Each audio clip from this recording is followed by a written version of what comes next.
Hello, I'm Bailey Leisure, and today I will be continuing my thoughts on the NFL Draft, as today I will be talking about the second through third rounds of the 2020 NFL Draft. Like I said in my last video, I will not be going every draft pick. Once again, if there are draft picks I haven't talked about, leave in the comments section below. But I'm just going to talk about the highlights of the second and third rounds and what are my thoughts on some of them. So with the first pick in the second round, the number 33 pick, the Cincinnati Bengals were on the clock, and they took wide receiver T. Higgins out of Clemson. I think this was a good pick for them. I think he's a solid wide receiver out of Clemson. I think, they line up the receiving core, and that offense lines up really well for Joe Burrow. And the Bengals did a good job on adding weapons for him. They still have A.J. Green. You got T. Higgins. You got Giovanni Bernard. You have, obviously, you have Joe Mixon. So that offense looks really good on paper going into next season. The Colts had a couple picks in the second round. As at 34, they took wide receiver at USC, Michael Pittman Jr. And then at number 41, they took Jonathan Taylor, running back out of Wisconsin. I think these were great picks. I give this grade an A. They have Phillip Rivers now, and obviously the big thing for the Colts in a division that I think is pretty wide open, especially after the trade of DeAndre Hopkins. The Colts have a chance to compete in that division again. They have a great defense, and I think offensively, they still have T.Y. Hilton, you still have Marlon Mack. So getting these two players in the second round to build up that offense for Phillip Rivers, I think the Colts did a great job. So with the 35th pick, the Detroit Lions took DeAndre Swift, running back out of Georgia. I thought this was kind of a weird pick considering they still have Kerryon Johnson. But I guess, running backs, you can never have too much depth at the running back position. So I guess I give it a B-.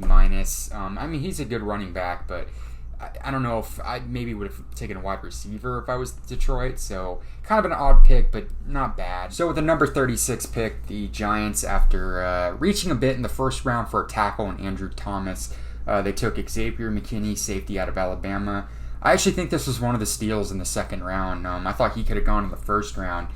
So I give it an A. I think it's a really good pick for the Giants, who need help on defense, and they were able to address it with this. So with the number 37 pick, the New England Patriots, who actually traded out of the first round, they took Kyle Duggar, safety out of Lenoir-Rhyne. Don't know much about him. I don't know if defense was something they should have addressed, so I give the pick a C, especially considering I think there were better safeties on the board when the Patriots were selected. So at number 40, the Houston Texans were selecting. They selected Ross Blaylock, defensive tackle at TCU. He was one of the better defensive tackles on the board, so the pick itself is not bad.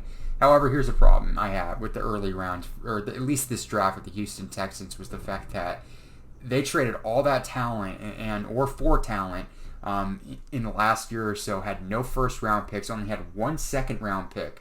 And the only reason they had this second round pick is because of what the DeAndre Hopkins trade.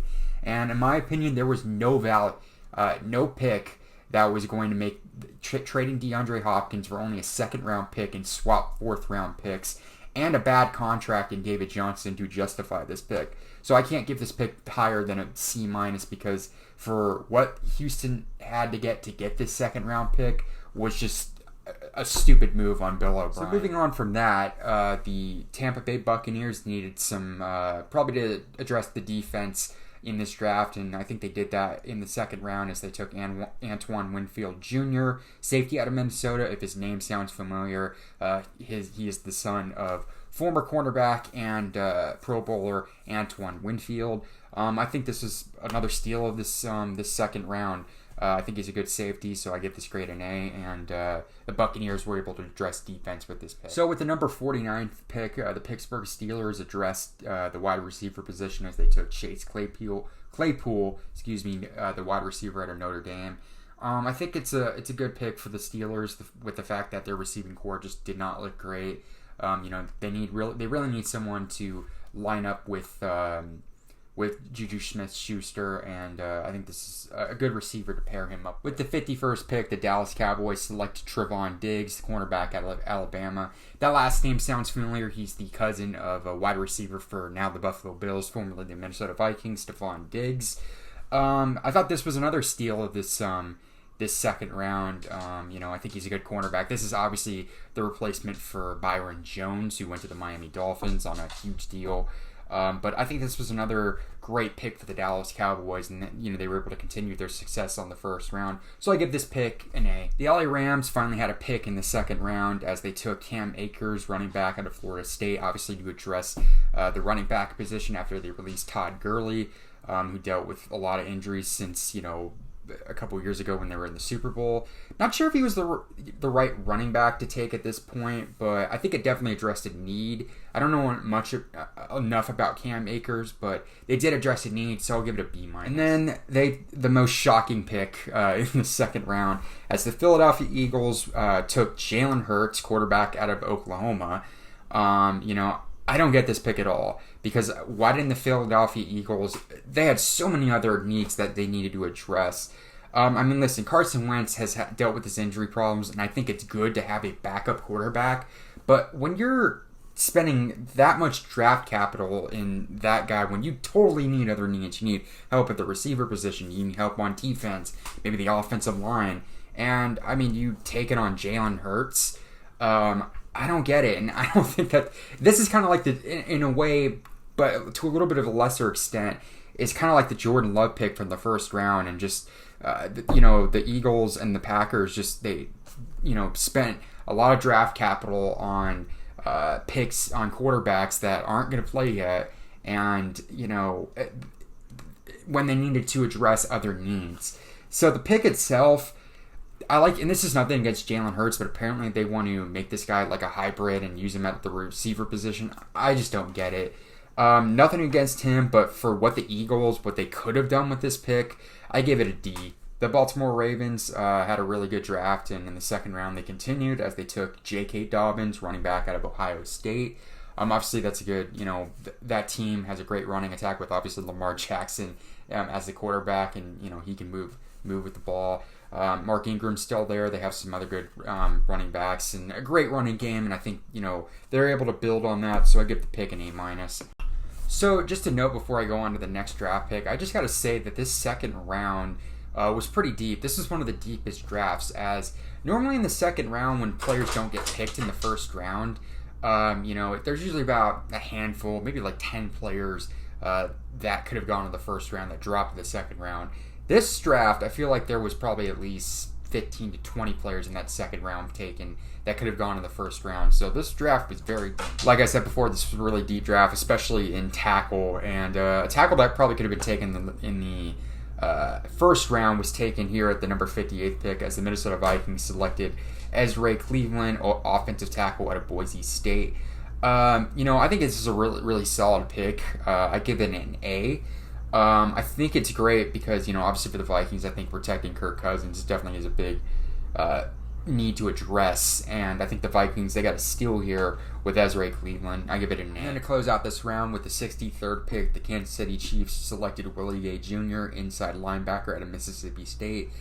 This is probably something that the Chiefs should have done in the second round, was address defense, just because I think on offense they were pretty set. But they did it in the second round, and so I give this grade a B, and they addressed a need.